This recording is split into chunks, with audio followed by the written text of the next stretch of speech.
Hello and welcome to Hegemony Revealed. I am Trina Casey and I'm here with my co-hosts Garry and Shahana. And we have the pleasure of having a guest today. Her name is Anima Kosai. And Anima is the founder of an emerging Speak Up network, a global platform to bring people together through conversations and collective action towards a better world. And I think she is the perfect guest for Hegemony Revealed because that's what we're trying to do too. Welcome. Hi, Trina, Garry, Sahana, and everyone who's here, listening, watching. I'm so honored to be part of this show, Of Hegemony course. Revealed. So tell us a little bit about your organization, its goals, and what about you? Where are you from? Okay, so I'll start with the where am I from because you wanted to ask that question, right? And I said let's Yeah. hold it for this because it's a big part of what I do today is where am I from? And when I was a little kid and I was growing up in Malaysia and looked really different to the average Malaysian, I was often asked, "What are you? Where are you from?" And as a kid, that just felt really invasive. So I had a standard answer. Depended on my mood. Either I was a human being or I was Siberian. For some reason, I was just fixated on, well, I'm from Siberia. People believed it. Or I would just say, well, yeah, I'm Malaysian. So the thing is, I am a biracial. My mother and father, my late father, met in London in the 60s. In its partying heyday, they met at a party.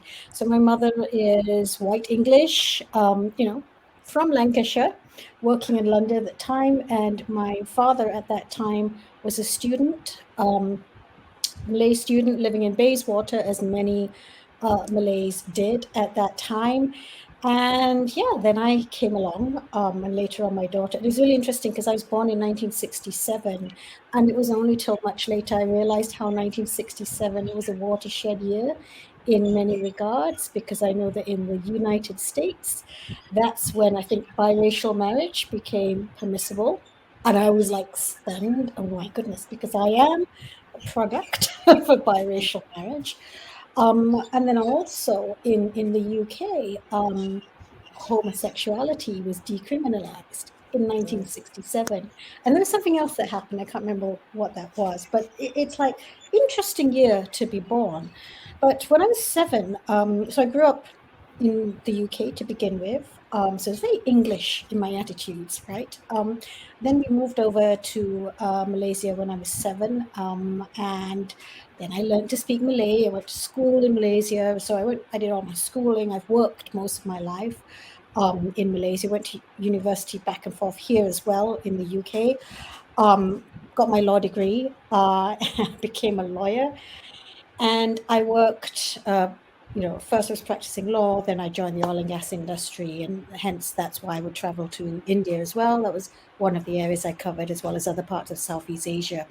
And so this being from two cultures and having a foot in two continents and going back and forth, whether for holidays or to live or whatever, it gives you a really different perspective. And whichever group I was with, I'd either felt I belonged or I was also the outsider at the same time. And it's a Mm. very kind of bizarre place to be, but I'm used to it. So I would often be the devil's advocate, like, well, have you thought about it from their point of view?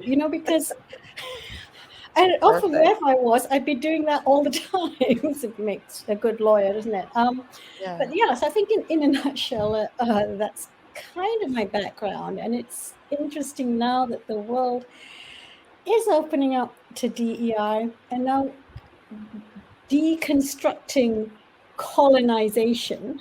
Mm. And the other interesting thing about me, on my father's side, my grandfather was part of Malaya's independence movement. Mhm. So he was one of those who founded the leading Malay party at that time that negotiated this with the British to secure independence. So it's kind of interesting. I call myself a daughter of the colonizer and the colonized, and it's quite an interesting place to be. I'll stop there.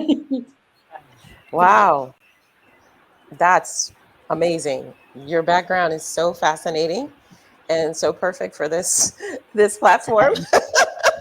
You and Garry have a lot in common as far as the work goes. You've been to Mumbai for work, and I have a biracial child, and I'm always navigating that world as well, um, and being multiracial myself. So it's amazing how many more connections there actually are in this world than differences. You know, Absolutely. Yeah. and Yeah. so I'm so grateful that you're on here. So, um, what we usually do is you just talk, and one of the things that I thought was fascinating about what you said was that feeling of being not belonging and belonging at the same time. And I think as a Black woman living in the United States and actually traveling globally quite a lot in my adulthood, I have that feeling all the time, Mm, all the time. mm. Yeah. So, Shahana, Garry, you guys want to jump in there? Do you have a particular question for Anima? I'd actually love to know more about, what caught my attention was what Trina said about belonging, and Mhm. and in relation to that, and I don't know how it's related. What is emerging Speak Up network that you have, Ah, and how does that relate to, I don't know, a sense of belonging or not? so it's interesting. So belonging is one thing, and I think there's also this sense of voice, giving voice to. Hmm. And because people were like, so I've been talking about speaking up for a while now, and of course I chose to become a lawyer, and with lawyers it's all about the voice, right? Lawyers are very good at speaking, talking, and lawyers will listen when they have to, when it's related to their job, but we love the sound of our voices. But the problem with that, I mean, um, well, so I'll start with this, right? I also, let's go back to identity. I'm a Muslim, and that really surprises a lot of people here in the UK. What? You're a Muslim? You don't seem Muslim, or you don't look like a Muslim. Like, what does a Muslim look like? Like, Look like. hello. So I don't wear the hijab, but there are Exactly. many who don't, right? Um, and just because I'm not wearing a big, it doesn't mean I'm not Muslim. And I just want to share something. So it's something that's very deep within me, how I view the world, how I hold myself as well.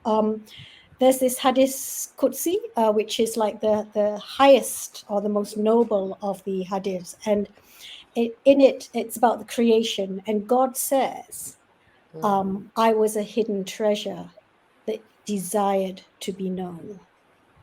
And mm, hence then God created, the universe, life, as we know it. And looking, feeling those words, I was a hidden treasure that desired to become known. In other words, to be known means you need others to reflect back to you. You mm, need others to see you, to witness you, to know that you're there. And I think that one line, I think, is in a sense the essence of every human being. I am a hidden treasure that desires to become known. And we all have that at our essence.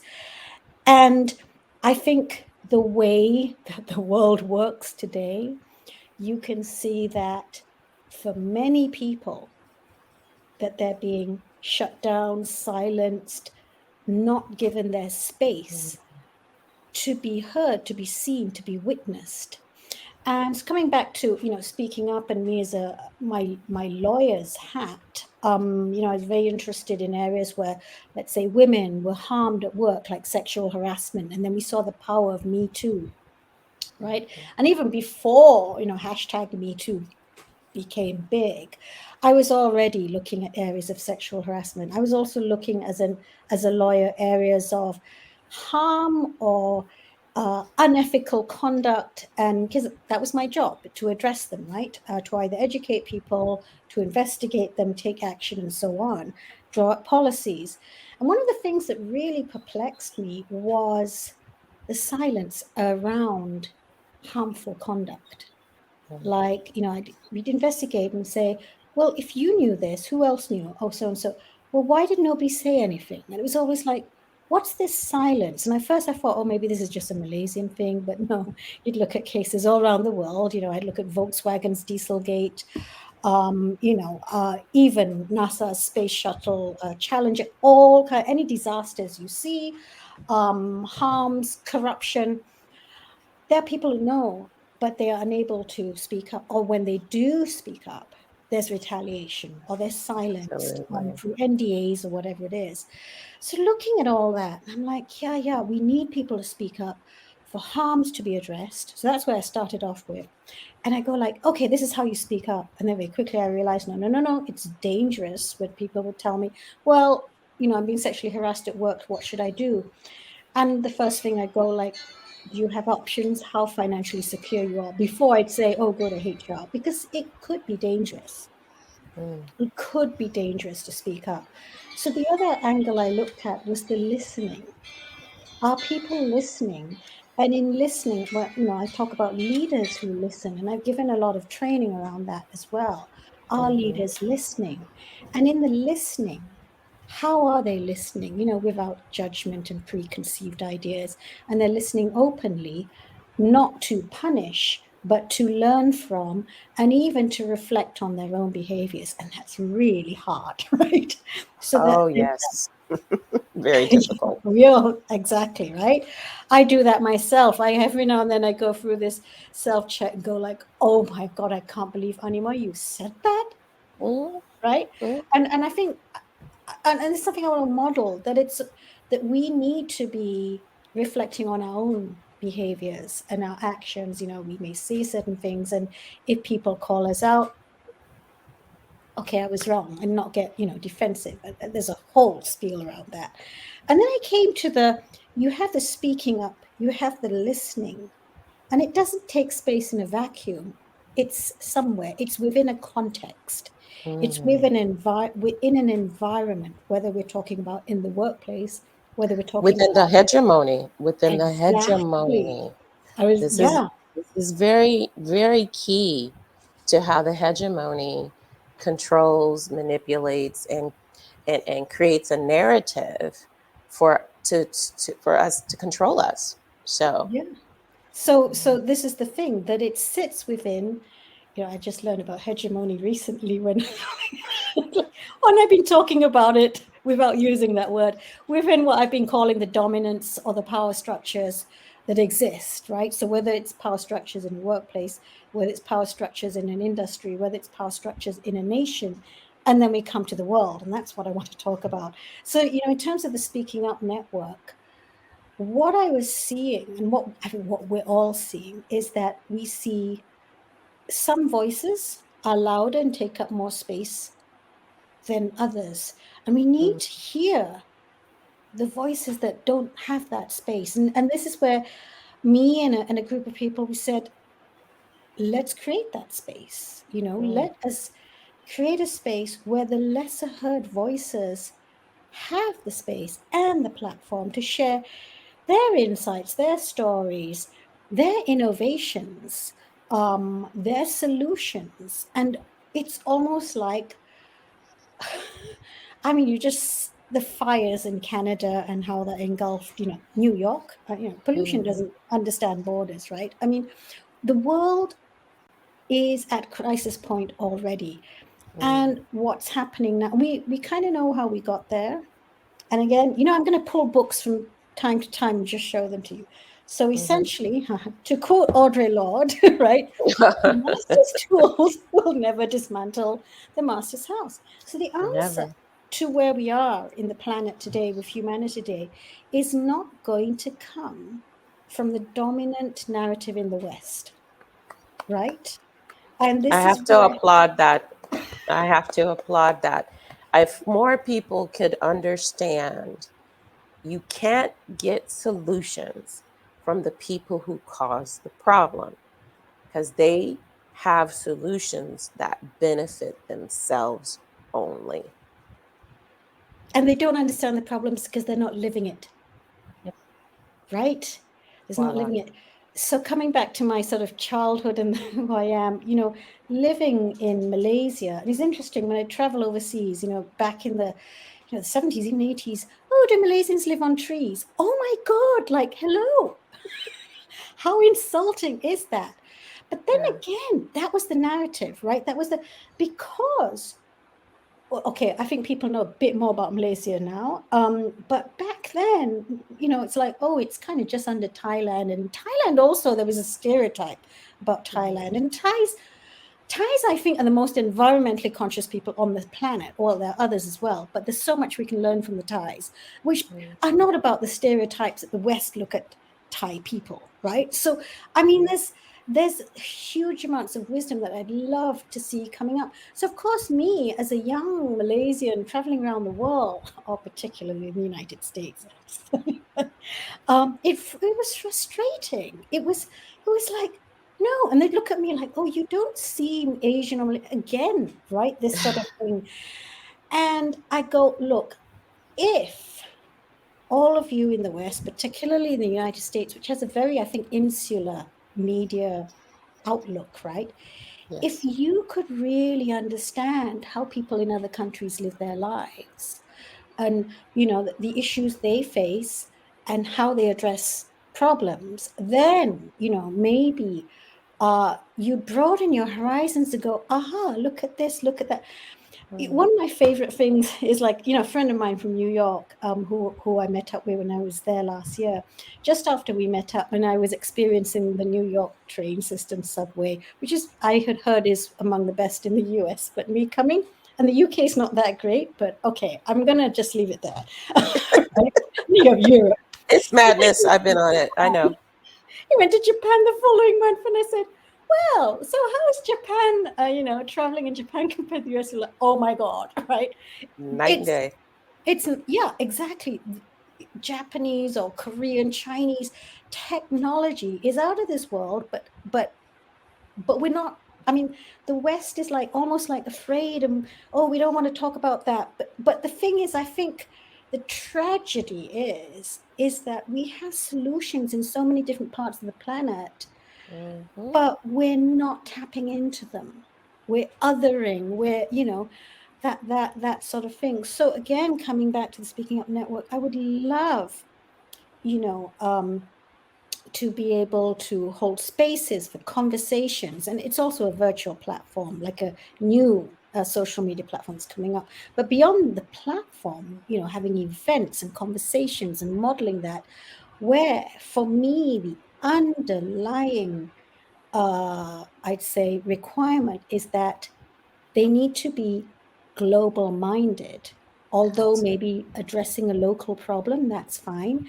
That in having conversations, don't just have it in among one nation or one country. Invite people from other continents, maybe from non-English speaking, parts of the world as well, because when you have this cross fertilization of Mm. cultures and views and perspectives, it's incredible Mm. what I can love come up. that. Cross fertilization. And I always use the word connectedness, because we're all intrinsically connected through every way, mind, body, spirit, we all. And I think the hegemony and the powers know this. And the only way Mhm. that they can rule is by compartmentalizing and segmenting away. Because when we all unite together, our voice is so strong. When we all unite together, we come solutions that benefit everyone, the planet. Like you said, globally minded people. Yeah. And so, one of the things that Shahana has talked about is plural verse. I love, I've been using that a lot. I talk about it on my podcast. So, Oh, love that. Plural Shahana, dress. I gave you a Wow. shout out on that. And I love that that breaking apart that ideology is that one is the dominant. It has to be, we have to speak up together in unity for what I call the grand awakening, for us to unite together to make the world better and to make decisions in a voice. I think that the UN's purpose was to do something like that, but it just got it got dominated by the West. Yeah, and it's really unfortunate. I mean, the whole Bretton Woods regime that's come up, following the United Nations with, IMF, the World Bank. There's another one I'm missing at the moment. GATT, right? So the General Agreement, World Trade Organization, sorry. Mm-hmm. All those systems, unfortunately, that came in place and saying, oh, we will help, nations in the global south. But oh no, Sahana's disappeared. I hope she comes back. Shahana. But I've held these views for a long time, and then I came across this book, The Divide, Jason Hickel. And then I followed it up very quickly with this, Keen Andrews, The New Age of Empire. I mean, I read them back to back. This is the last book I read in 2022, and this is the first book I read in 2023. And I was just like, oh my God, they're saying things that I've kind of believed, but they kind of, confirmed it with facts and figures.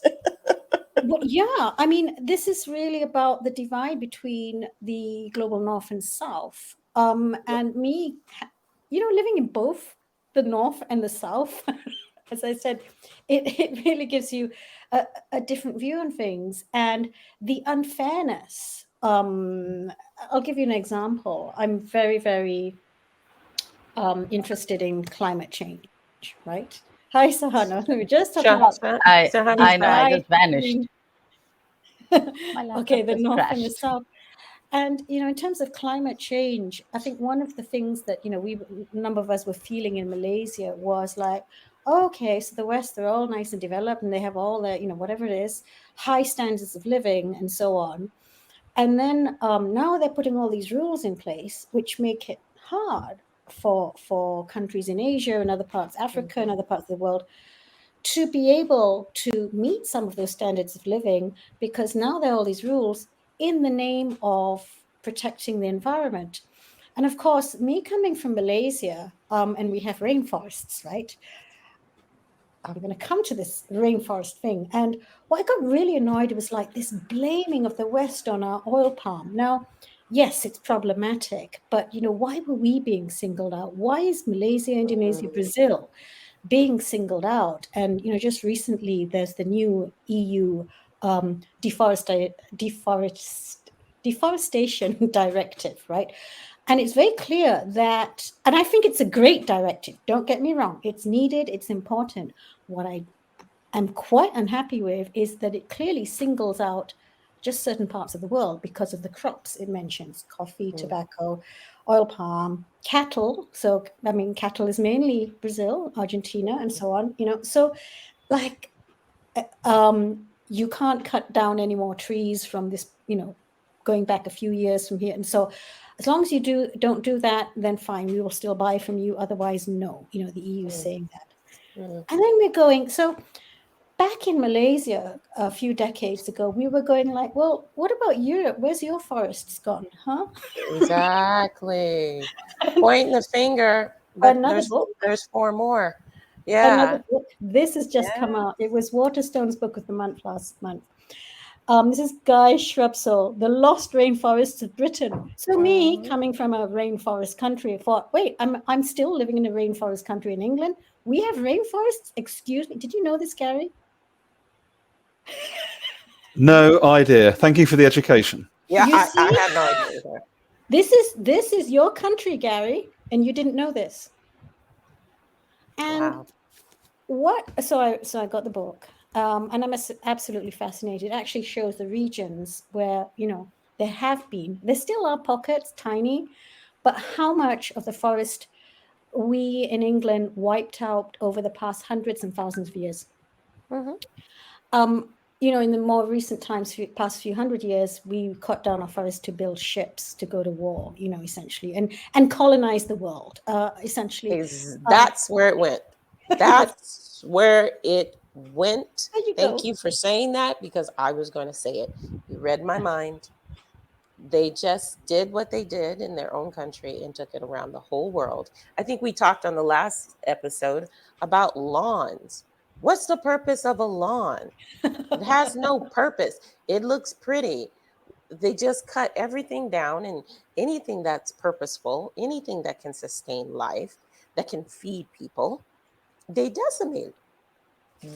What's in the deeper psychosis of this is what I'd like to touch on sometimes. Talking about oh no, I had to go into not psychosis. So going back to this colonizing thing, I was just talking to somebody earlier today about this. Malaysia or Malacca specifically. I mean, so Sahana's nodding, right? So we learn history in school. Like Malacca was this huge empire, and it covered up to bits of Thailand, bits of Indonesia, and I mean, they weren't called Thailand and Indonesia in those days, right? So it was huge, and it was a big trading empire, and it's spices. It was all about spices, right? And this was like through the 13th, 14th century, 15th century. And who would come and trade? It would be from China. The Chinese would come by their boats and they would trade, and the Indians would come by their boats and they would trade, and the Arabs would come, and it was just this big outpost of, as I say, cross fertilization. Of course, a lot of intermarriages and things like that, and it was trading like you still see the Chinese behaving today, right? Trading, and that's what it was. There was no there was no sense of, oh, I will now occupy your land, right? Then in the 16th century, so 1511 specifically, because this is what every Malaysian learns, right? The Portuguese arrived. I know they came through Goa, right, in India as well. So Portuguese came, and they came and they controlled and they took over. So the Sultanate, the Malacca Sultanate, fell in 1511 to the Portuguese. So there've been no sultans in Malacca since. Very great sultans before that. And so then after the Portuguese, then the Dutch came. And then the Dutch then traded with the British, or rather the East India Company, traded to trade out Malacca and what was then called Batavia, which is now Jakarta.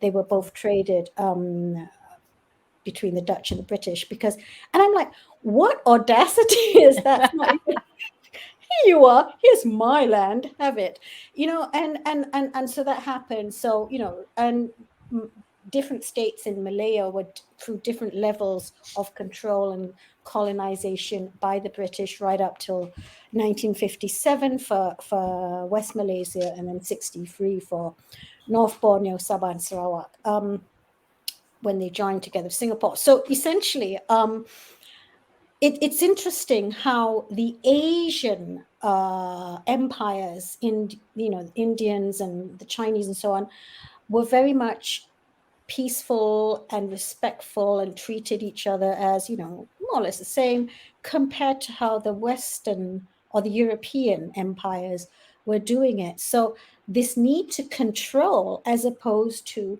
collaborate with. Yeah. And I'll throw in the African too, because a lot of people don't know is that the Africans were traveling via boat as well. And many people think that, and there's lots of evidence that the Egyptians were in Scotland, traded with Scotland. There's artifacts found there. Also, that the Africans, of course, were on the spice. Well, I'm losing the word.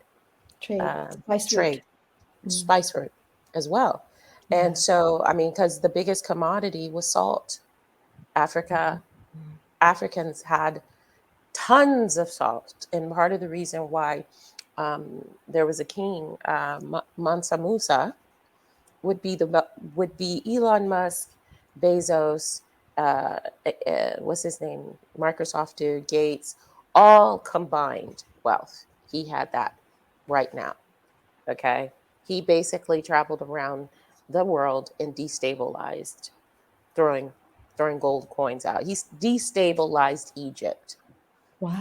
and so one of the things that I always try to make sure people know is that Africa was a huge part of that trading route. You know, we just don't get that history in Western And civilization. this is exactly why we want to hear the voices from other parts of the world. And I think there'd be so much learning in that. I sometimes talk about the analogy of an orchestra, right? So if you think of the earth as a symphony, as a beautiful symphony, and you'd expect all the instruments to be playing, but what we're hearing right now are just loud trumpets, Yep. right? So Oh, here, yeah. the trumpets have their role; they're needed, right? Yet we're missing this, the lovely nuance of the violins, or we're Mm, listening, the rhythm and the very heartbeat of the drums, mm, and it's almost like the trumpets decided they were conducting the orchestra, and they decide who is in the center of the stage, and then they decide the mic levels of different parts of the orchestra, right? mm. So like, oh, violins, instead of being in the center, you find them somewhere there at the back and all, but you're there, violins are they're represented, they're there, you're just kind of half falling off the stage, you know what I mean?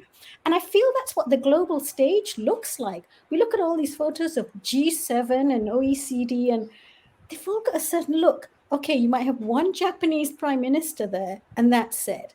Broaden it to what, G24 something? Okay, now you've got Brazil thrown into the mix, and that's it. Or maybe go wider. Okay, Indonesia and India come in. But the broad, if you look at, how the world order is shaped, we're just hearing the trumpets. And I think we're missing out on these beautiful symphonies that we could be, experiencing. So tell me, Anima, how does Speak Up work? How does this, for example, how do your organization, give those voices? What do you do to So make it happen? well, for the past couple of years, it's been more like me and my team, we've been hosting, conversations in various spaces, whether it's Clubhouse and other places. Now we're up leveling one in a much bigger way, in that we have got a media platform, which is absolutely new. It's still going through alpha testing, but it's public. In other words, actually, people can already join if they want to. And it's kind of like, okay, you come in, but the house is still being built. But the great thing is that if you're sitting in a house that's still being built, you might be able to tell the architect, maybe the windows should be there instead of there.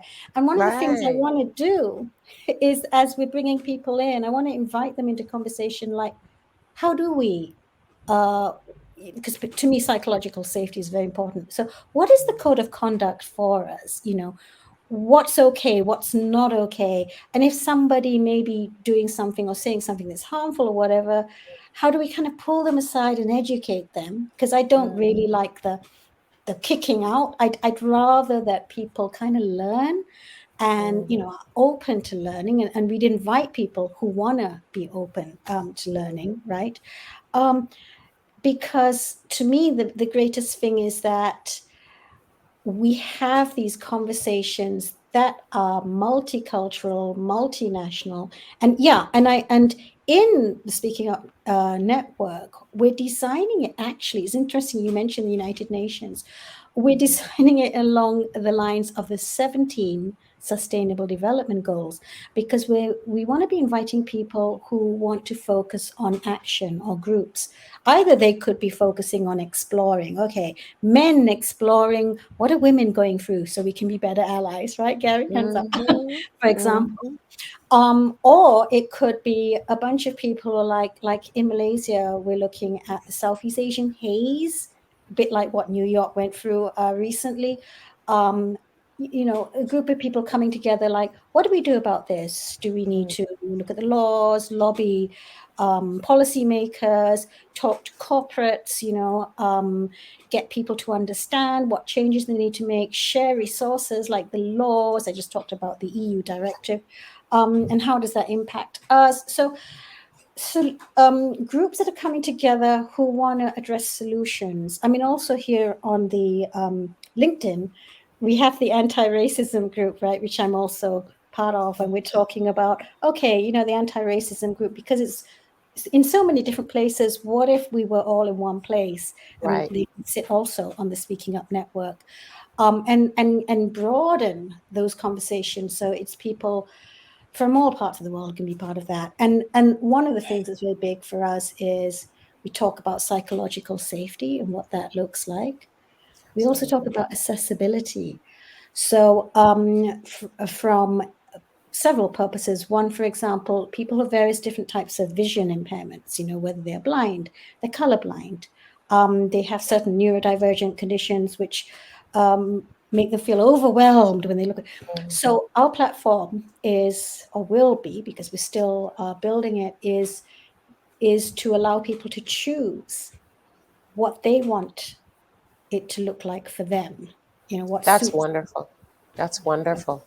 And I think that, like being neurodivergent myself, I think that is so helpful for people to start building platforms with that in mind, that, you say you want to watch something, you need to you need captions, or you need to be able to zoom in closer to read it in a better. These type of options that are available is so important.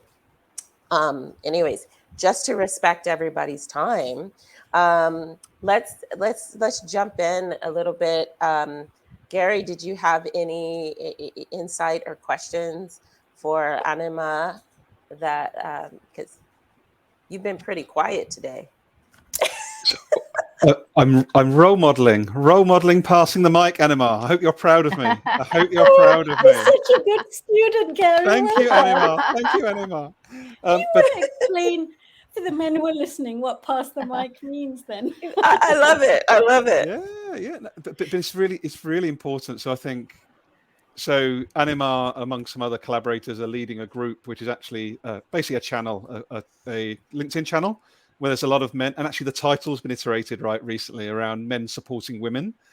And the passing the mic thing is something I like to think I've been developing the last few years because of this. So one of the points I want to make, Trina, is what I call generative listening. You may have come across Nancy Klein's work, Time to Think.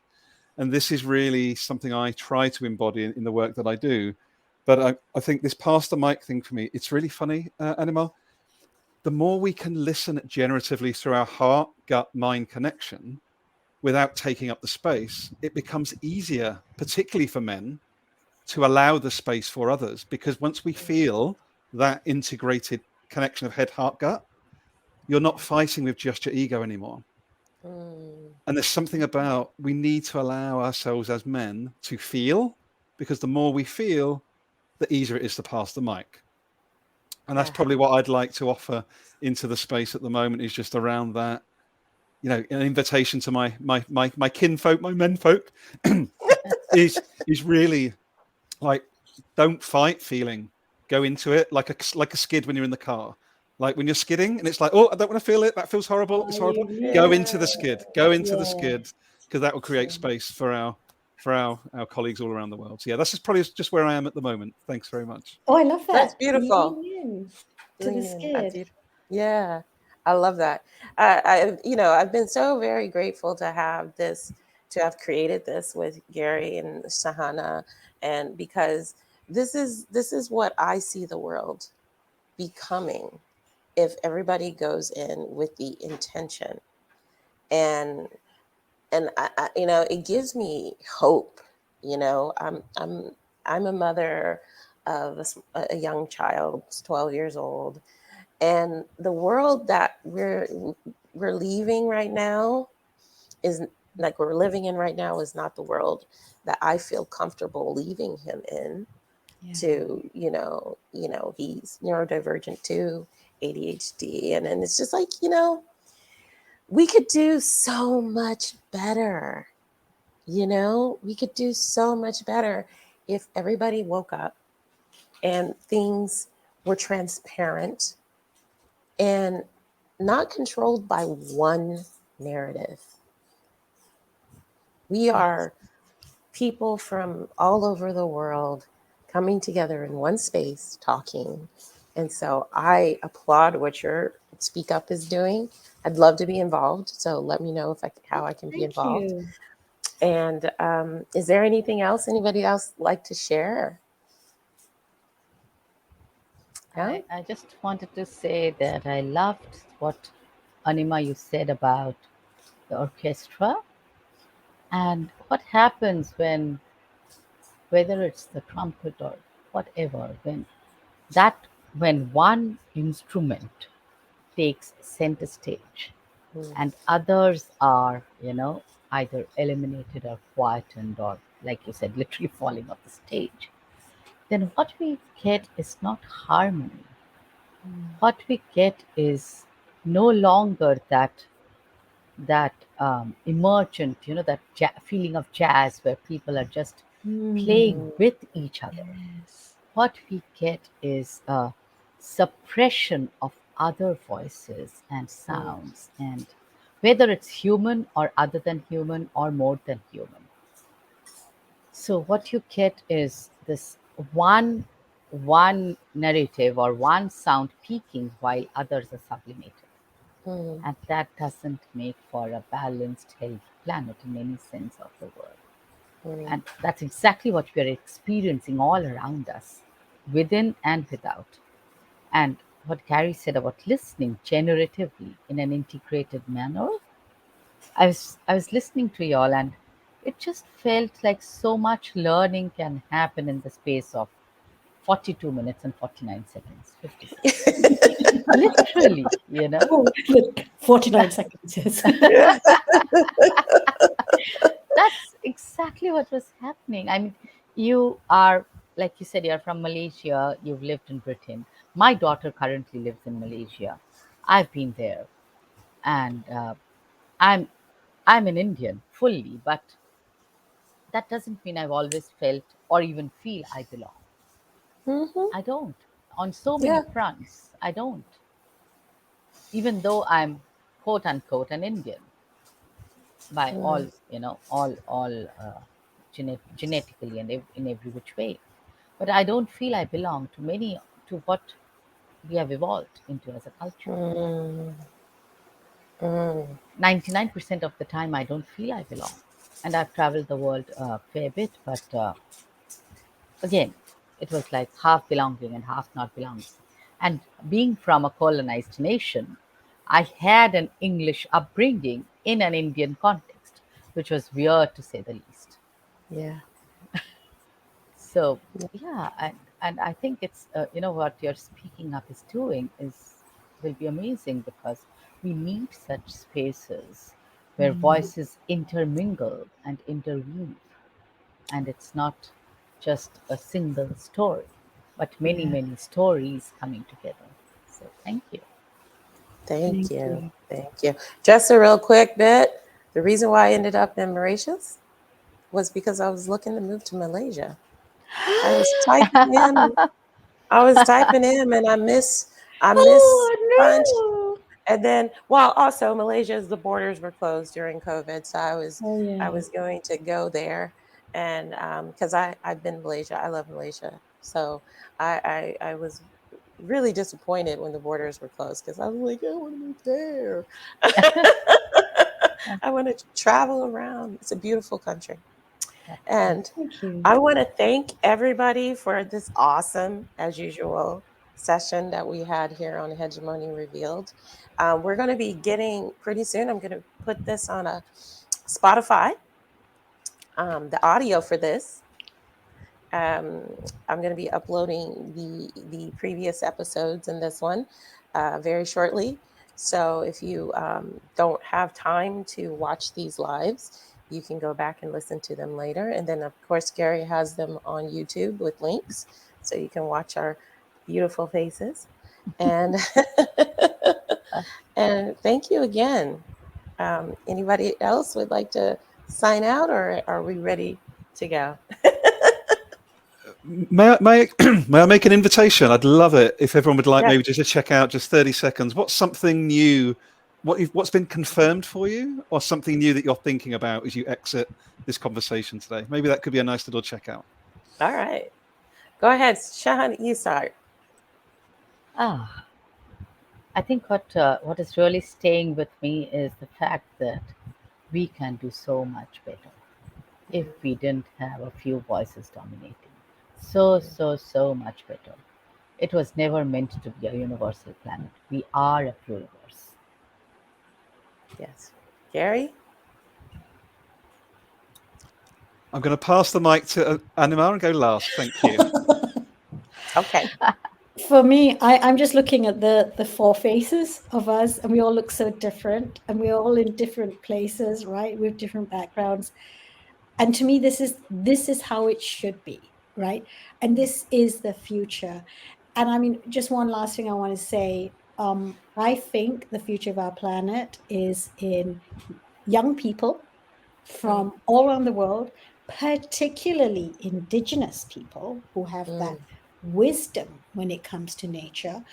And I think the rest of us who are privileged in the West should just get out of the way. And what we offer is money and support, right? Right. For these younger people, indigenous people, to make it happen. I think the future is in their hands. That's beautiful. I love that so much. As I've learned so much on this. As usual, your voices are always making me feel uplifted after these calls and these lives.